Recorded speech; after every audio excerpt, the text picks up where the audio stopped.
ఇక సినీ నటి హేమకు Bengaluru rave party drugs కేసులో భారీ ఊరట లభించింది. ఆమెపై నమోదైన కేసును కర్ణాటక హైకోర్టు పూర్తిగా కొట్టివేసింది.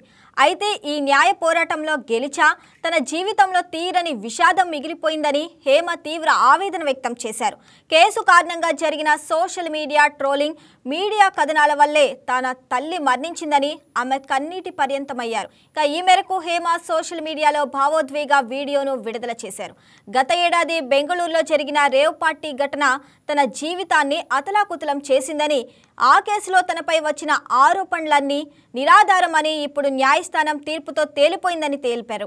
ఇక ఈ నెల 3న తీర్పు వెలువడిన జడ్జిమెంట్ కాపీ చేతికి అందే వరకు ఈ విషయాన్ని బయట పెట్టలేదని వివరించారు. ఇక ఈ కేసు విచారణ సమయంలో మీడియా, సోషల్ మీడియాలో వచ్చిన తప్పుడు కథనాలు, ట్రోలింగ్ తన తల్లిని మానసికంగా కృంగదీశాయని హేమ ఆరోపించారు. ఫేక్ న్యూస్, ట్రోలింగ్ తన తల్లిని చంపేశాయన్నారు. తనపై వచ్చిన నిందలను ఆమె తట్టుకోలేకపోయారని చెప్పారు. తీవ్ర మనస్తాపానికి గురై స్ట్రోక్తో చనిపోయారంటూ వాపోయారు. తాను నిర్దోషినని, ఏ తప్పు చేయలేదని హేమ స్పష్టం చేశారు. సింహం 2 అడుగులు వెనక్కి వేస్తే పారిపోతున్నట్లు కాదని, మళ్లీ దూకడానికే అని తాను కూడా అలాగే నిలబడ్డానని చెప్పారు. ఏడాదిన్నరగా తాను, తన కుటుంబం మానసికంగా, శారీరకంగా తీవ్ర క్షోభ అనుభవించామని ఆమె తెలిపారు. కోర్టు క్లీన్ చిట్ ఇచ్చినప్పటికీ తన తల్లిని కోల్పోవటం తీరని లోటని ఆమె వివరించారు. నేను మీ హేమని. ఇటీవల కాలంలో అమ్మ చనిపోయారు. ఆ దుఃఖాన్ని గుండెల్లో దాచుకుని ఒక గుడ్ న్యూస్ మీతో షేర్ చేసుకోవాలనుకున్నాను. బెంగళూరు హైకోర్టు వారు నా పైన ఉన్న కేసుని క్వాష్ చేశారు. కేసు కొట్టేశారు. ఆ సంతోషకరమైన విషయాన్ని అమ్మతో షేర్ చేసుకున్నాను. నవంబర్ 3 జడ్జిమెంట్ వచ్చిందండి. కాకపోతే జడ్జిమెంట్ కాపీ చేతికొచ్చే వరకు అనౌన్స్ చేయకూడదు అన్నారు. అందుకే నేను మీతో షేర్ చేసుకోలేకపోయాను. ఈ లోపల అమ్మకి సడన్ గా స్ట్రోక్ రావడం, చనిపోవడం జరిగింది. అమ్మ నా స్ట్రెంగ్త్ అండి, నా ధైర్యం. ఈ రోజు నేను ఇలా ఉండడానికి కారణం మా అమ్మ. ఇది నేను చాలా ఇంటర్వ్యూలో కూడా చెప్పాను. నాకంటూ ఒక ఇష్యూ వచ్చేసరికి అమ్మ తట్టుకోలేకపోయారు. ఈ సోషల్ మీడియా ట్రోల్స్ వల్ల, ఈ న్యూస్ ఛానల్ వేసిన న్యూస్ల వల్ల అమ్మ చాలా కృంగిపోయారండి. ఆ రోజు నుంచి మీకు అందరికి అప్పుడు కూడా షేర్ చేశాను, అమ్మ కొంట్లో బాగాలేదు, ఇట్లా అయింది అని చెప్పి. మీ అందరికీ తెలుసు. సెలబ్రిటీ అయినంత మాత్రాన ఈ మీడియా వాళ్ళకి, ఈ సోషల్ మీడియా వాళ్ళకి, ట్రోల్ చేసే వాళ్ళకి మా పైన ఎలాంటి అధికారాలు ఉన్నాయండి? ఫేక్ న్యూస్లు వెయ్యొద్దు వెయ్యొద్దు వెయ్యొద్దు అని నేను మొత్తుకుంటూనే ఉన్నానండి ఫస్ట్ నుంచి.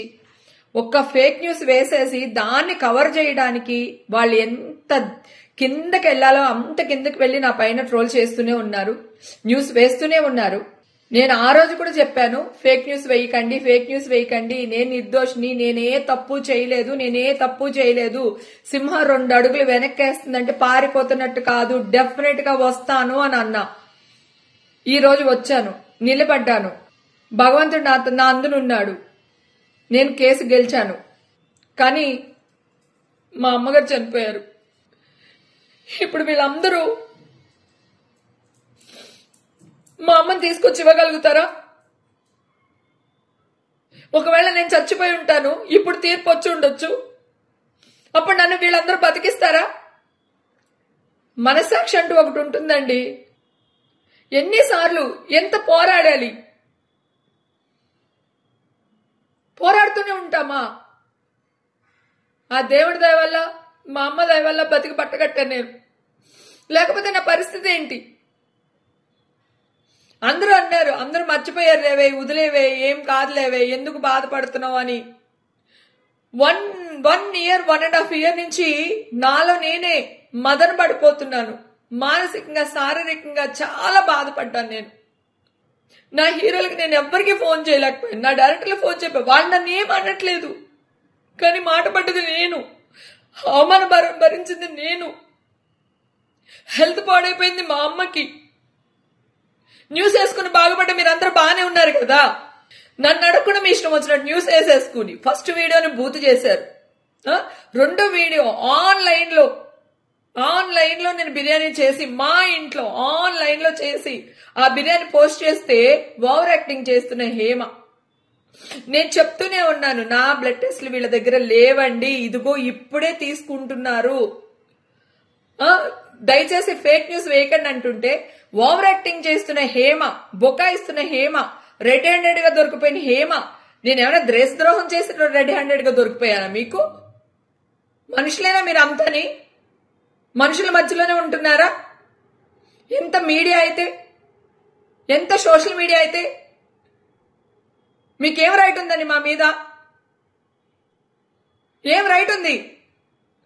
ఇప్పుడు అప్పుడేమో చిలువలు పలవలు చేసేసి న్యూస్లు వేసేశారు. ఎందుకంటే మిమ్మల్ని అందరినీ మంచోళ్ళని చెప్పుకోవాలి, నేను ఎదవనని చెప్పాలి అని చిత్రీకరించడానికి ట్రై చేశారు. మరి ఇప్పుడేం చేస్తారు? హేమకు రాలేదు, హేమకైనా తప్పు చేసి ఉంటుందేమో, ఆవిడేమో తెల్ల డ్రెస్ వేసుకుంది, నాది చూపించి హేమ హేమ హేమ అని వేసేశారు. అందరిని మెస్ప్రైజ్ చేస్తారు, హేమనేమో అని.